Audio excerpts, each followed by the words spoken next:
Hello world! Good morning, good morning! Welcome back to my channel. And for today's vlog, ang gusto ko namang iyaw-yaw sa inyo ngayon, mga kapwa ko kasari, ay kung ano yung mga mabenta sa akin sa umaga, tanghali, at saka gabi or hapon. So, yan ang gusto ko namang i-share sa inyo. Ngayon, tayo ay mag-umpisa dito sa umaga. Ayan. First na na-observe ko na mabenta sa akin tuwing umaga ay yung mga twin pack na kape. Ayan, pag-open pa lang namin sa umaga, ay may kapitbahay na akong tuwing umaga yan ay bumibili sa amin ng 5 pieces na twin pack kasi yan ay binabaon niya sa work niya, mga kasari. 6 o'clock pa lang in the morning ay umaalis na siya, kaya 5:30, ayan, pag-open pa lang namin ay nandyan na yan. Tuwing umaga yan, mga kasari, na bumibili siya sa akin ng 5 pieces na twin pack. Ayan, at ang sumunod ay yung sigarilyo. Ayan, tuwing umaga, arin mga kasari, ayan, ay talagang sunod-sunod na yan, yung mga kalalakihan. Kahit per stick lang naman yung mga binibili nila. Siguro, habang sila ay nagkakape, gusto nila ay nagyoyosi. Ayan, pag 7 o'clock na or mga 6:45, ayan, ang sumunod na mabenta sa akin ay yung gasolina. Kasi nga mga kasari, ako ay nagtitinda rin ng gasolina, yung mga nakabattle-battle na yan. Lalo na yung mga estudyante, ayan, humihinto sila sa akin para lang bumili ng gasolina, tapos sinasabayan na rin nila ng face mask. At yung mga iba naman ay yung mga pambaon nila sa school, like yung mga juice, biscuits, ayan. Pagdating naman ng 8 o'clock, ayan, ay ang mabenta sa akin ay yung mga, ganito, yung mga noodles, instant noodles, like mga, ayan, basta yung mga nandito. Tapos, yung tuyo hindi masyado sa akin, pero itong itlog, ayan, mabenta rin sa akin ang itlog. At ano pa ba? Mga shampoo, ganyan. Yung mga shampoo, toothpaste, ayan, ang mabenta sa akin sa umaga. Pagdating ng 9 or 8, 9 hanggang sa tanghali na yan, ang mabenta na sa akin ay yung ice, soft drinks, mga tinapay, ayan, ang mabenta sa akin, yosi. Ang yosi naman, wala sa oras yan, maghapon yan na may bumibili.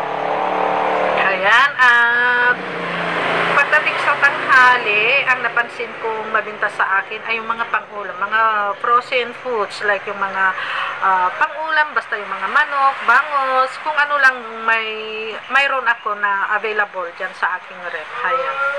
Tapos, ano pa ba ang mabenta sa akin kapag tanghali?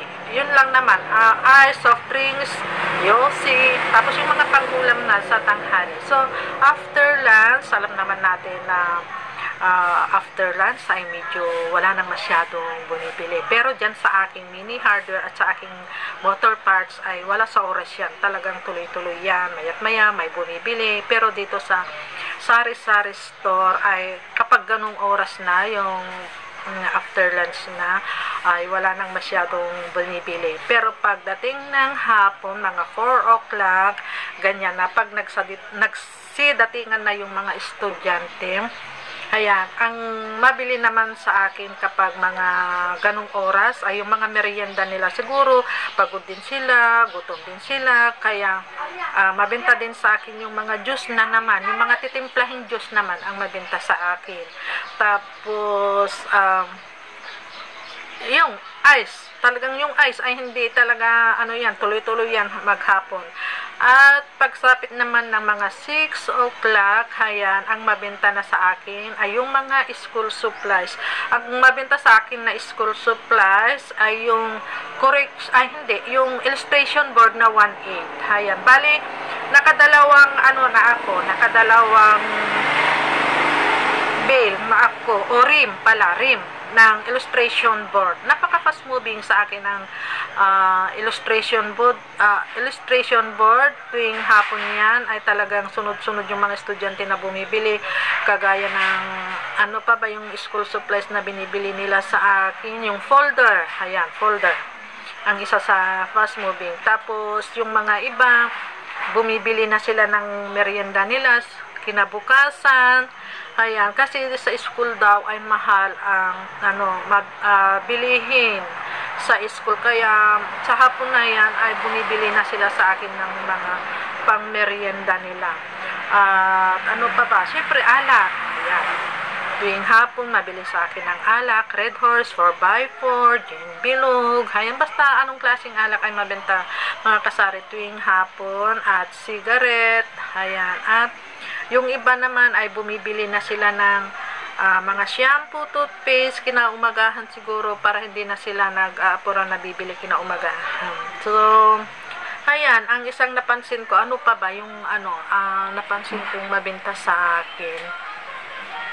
Yun lang siguro mga kasari, ang napansin kong mabenta. Sa tanghali pala ay, pero yung mga powder, detergent powder, ay hindi naman masyado. Ilan lang yung mga bumibili. Ayan. So, yan lang mga kasari, ang napansin kong mga mabenta sa akin araw-araw. So, yan lang. Happy selling na lang sa ating lahat. God bless us. And bye. Thank you for watching.